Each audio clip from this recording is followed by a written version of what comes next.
Hi, I'm Charlie Mangini, one of the five managing partners of GoVia Alliance Group.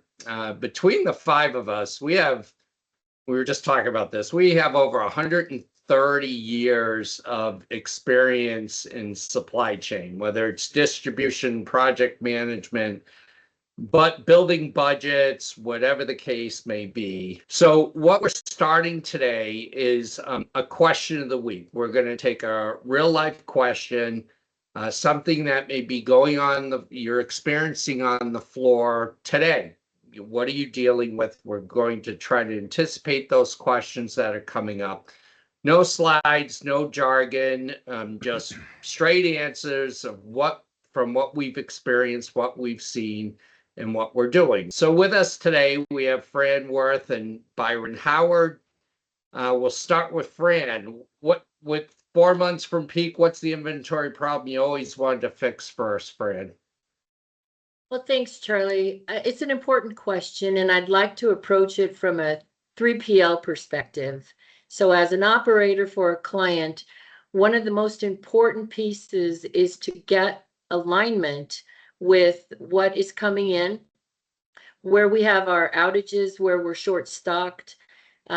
Their planning teams are critical in this moment. We need to understand where their hiccups are so that when it comes time to actually receive that product, we're not clogging our yard or having to run and look for another yard for storage trailer.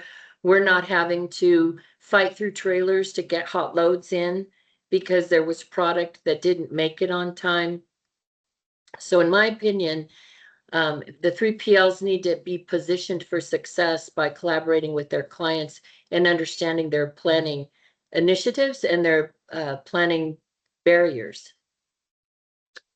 Byron. My experience coming in and two different companies was, did my WMS inventory and my ERP inventory balance? And what do we have to do from accounting, from getting out and getting these things corrected? Back in the day, we called that an insider.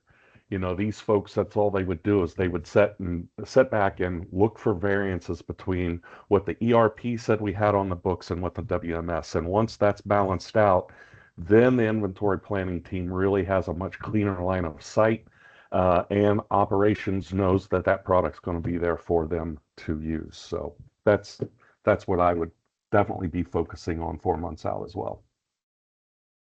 Yeah, for myself, it's really planning product positioning. The last thing I wanted to do was touch freight multiple times because I initially put it away in the wrong location, right? You have all this freight coming in. If we're talking seasonal freight like Christmas ornaments, well, obviously you're not putting that in the prime pick locations on July 29th.